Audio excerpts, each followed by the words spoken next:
ಲೋಕಸಭೆಯಲ್ಲಿಂದು ಸಾರ್ವಜನಿಕ ಪರೀಕ್ಷೆಗಳ ಅಕ್ರಮ ನಿಯಂತ್ರಣ ತಿದ್ದುಪಡಿ ಮಸೂದೆ 2026ರ ಕುರಿತು ಚರ್ಚೆ ಪ್ರಗತಿಯಲ್ಲಿ ಇದೆ. ಮಸೂದೆ ಕುರಿತು ಕೇಂದ್ರ ಸಚಿವ ಡಾ ಜಿತೇಂದ್ರ ಸಿಂಗ್, ವಿರೋಧ ಪಕ್ಷಗಳು ಅಧಿಕಾರದಲ್ಲಿರುವ ರಾಜ್ಯಗಳಲ್ಲಿ ಪ್ರಶ್ನೆ ಪತ್ರಿಕೆ ಸೋರಿಕೆಯ ಪ್ರಕರಣಗಳು ಈ ಹಿಂದೆ ನಡೆದಿವೆ. ಯುಪಿಎ ನೇತೃತ್ವದ ಸರ್ಕಾರದ ಅವಧಿಯಲ್ಲಿ ಹಲವು ಪ್ರಶ್ನೆ ಪತ್ರಿಕೆಗಳು ಸೋರಿಕೆಯಾಗಿದ್ದವು.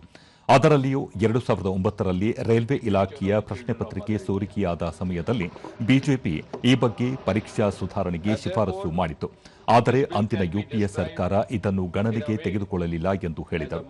2024ರಲ್ಲಿ ಪರೀಕ್ಷಾ ಅಕ್ರಮಗಳನ್ನು ತಡೆಗಟ್ಟಲು ಕಾನೂನು ತರುವಲ್ಲಿ ಪ್ರಧಾನಿ ನರೇಂದ್ರ ಮೋದಿ ಸರ್ಕಾರ ದಿಟ್ಟ ಹೆಜ್ಜೆಯನ್ನು ಇಟ್ಟಿದ್ದು, ಆ ಕೆಲಸವನ್ನು ಪೂರ್ಣಗೊಳಿಸಿದೆ ಎಂದು ತಿಳಿಸಿದರು. ಸಾರ್ವಜನಿಕ ಪರೀಕ್ಷೆಗಳ ಅಕ್ರಮ ನಿಯಂತ್ರಣ ತಿದ್ದುಪಡಿ ಮಸೂದೆಯು ವಿದ್ಯಾರ್ಥಿಗಳ ಭವಿಷ್ಯಕ್ಕೆ ಮಹತ್ವದ್ದಾಗಿದೆ. ಕಾನೂನನ್ನು ಹೆಚ್ಚು ಕಠಿಣಗೊಳಿಸಲು ಈ ಮಸೂದೆಯನ್ನು ತರಲಾಗಿದೆ. 2024ರ ಮಸೂದೆ ಮತ್ತು ಇಂದಿನ ತಿದ್ದುಪಡಿಯು ದೇಶದ ವಿದ್ಯಾರ್ಥಿಗಳು ಮತ್ತು ಯುವ ಜನತೆ ಕಲ್ಯಾಣವನ್ನು ಕಾಪಾಡುವ ಬದ್ಧತೆಯನ್ನು ಹೊಂದಿದೆ. ಮಕ್ಕಳ ಭವಿಷ್ಯದೊಂದಿಗೆ ರಾಜಿ ಮಾಡಿಕೊಳ್ಳಲು ಅವಕಾಶ ನೀಡದಿರಲು ಪ್ರಧಾನಿ ನರೇಂದ್ರ ಮೋದಿ ಪಣತೊಟ್ಟಿದ್ದಾರೆ. ಹೀಗಾಗಿ ಈ ತಿದ್ದುಪಡಿ ಮಸೂದೆ ಸಂಸತ್ತಿನ ಇತಿಹಾಸದಲ್ಲಿ ಒಂದು ಮೈಲಿಗಲ್ಲು ಶಾಸನವಾಗಲಿದೆ ಎಂದು ಹೇಳಿದರು.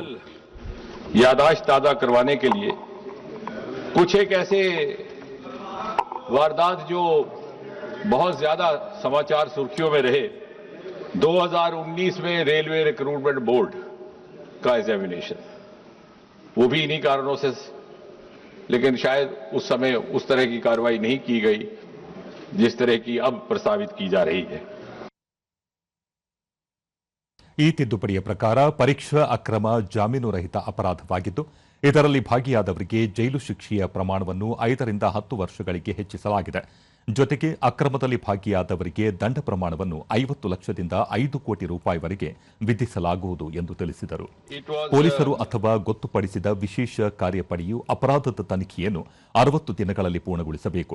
ಇದಕ್ಕಾಗಿ ಸ್ಥಾಪಿಸಲಾಗಿರುವ ವಿಶೇಷ ತ್ವರಿತ ನ್ಯಾಯಾಲಯಗಳಲ್ಲಿ ಆರೋಪ ಪಟ್ಟಿ ಸಲ್ಲಿಸಿ ದಿನನಿತ್ಯ ವಿಚಾರಣೆಗಳನ್ನು ನಡೆಸಿ 3 ತಿಂಗಳೊಳಗೆ ಪ್ರಕರಣ ಮುಕ್ತಾಯಗೊಳಿಸಬೇಕು ಎನ್ನುವುದು ಕೂಡ ಮಸೂದೆಯಲ್ಲಿ ಪ್ರಸ್ತಾಪಿಸಲಾಗಿದೆ ಎಂದರು.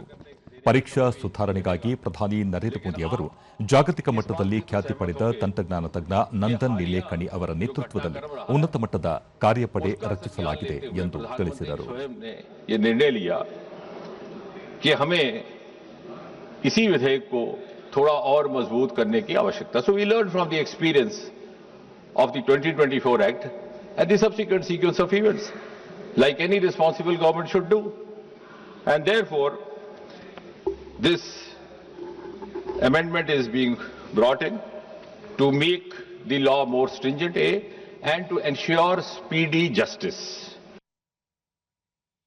ಚರ್ಚೆಯ ವೇಳೆ ರಾಜ್ಯದ ಸಂಸದ ತೇಜಸ್ವಿ ಸೂರ್ಯ ಅವರು ಕನ್ನಡದಲ್ಲಿಯೇ ಮಾತನಾಡಿ, ಹಲವು ವರ್ಷಗಳಿಂದ ಕರ್ನಾಟಕ ಲೋಕಸೇವಾ ಆಯೋಗ ಕೆಪಿಎಸ್ಸಿ ಪರೀಕ್ಷೆಯಲ್ಲಿ ನಡೆಯುತ್ತಿರುವ ಅಕ್ರಮ, ಅದರಿಂದ ತೊಂದರೆಗೆ ಒಳಗಾಗಿರುವ ಅಸಂಖ್ಯಾತ ಮಕ್ಕಳ ಭವಿಷ್ಯದ ಬಗ್ಗೆ ಮಾತನಾಡುತ್ತಿಲ್ಲ.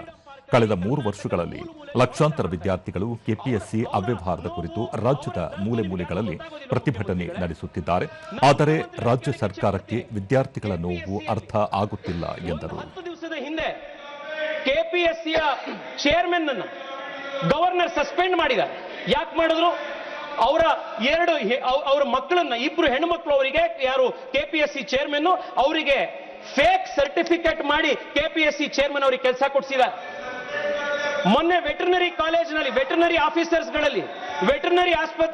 ಆಫೀಸರ್ಸ್ಗಳದ್ದು ಎಕ್ಸಾಮ್ ನಲ್ಲಿ 80 ಲಕ್ಷ ರೂಪಾಯಿ ಪರ್ ಸೀಟಿಗೆ ಹರಾಜಾಕಿ ಕೆಪಿಎಸ್ಸಿ ಇವತ್ತು ಸೀಟ್ ಕೊಟ್ಟಿದೆ. ಎಷ್ಟೋ ಜನ ಕೆಪಿಎಸ್ಸಿ ಎಕ್ಸಾಮ್ ನಲ್ಲಿ ಫೇಲ್ ಆಗಿರುವಂತ, ಅನ್ಯಾಯಕ್ಕೊಳಗಾಗಿರುವಂತವರ ಧ್ವನಿಯಾಗಿರೋದು ನನ್ನ ಕರ್ತವ್ಯ. ನಾನು ಅದನ್ನ ಇವತ್ತು ಮಾತಾಡ್ತಾ ಇದ್ದೀನಿ. ಮುಖ್ಯಮಂತ್ರಿಗಳಿಗೆ ನಾನು ಕೇಳ್ತೀನಿ, ನ್ಯಾಯ ಅನ್ನೋದು 2 ವೇ ಸ್ಟ್ರೀಟ್. ಮುಖ್ಯಮಂತ್ರಿಗಳೇ, ಡೆಲ್ಲಿಲಿ ಬಂದು ನೀಟ್ ಪರೀಕ್ಷೆಯಲ್ಲಿ ನ್ಯಾಯ ನೀವು ಕೇಳ್ತೀರಿ ಅಂತಂದ್ರೆ ನಮ್ಮ ಕೆಪಿಎಸ್ಸಿ ಇರುವಂತಹ ಪರೀಕ್ಷೆ ಇರುವಂತ ನೀಟ್ ಪರೀಕ್ಷೆಗಾಗಿ ಪೋಷಕರು ತಮ್ಮ ಮಕ್ಕಳ ಮೇಲೆ 10 ವರ್ಷಗಳಿಂದ ಒತ್ತಡ ಹೇರುತ್ತಾರೆ.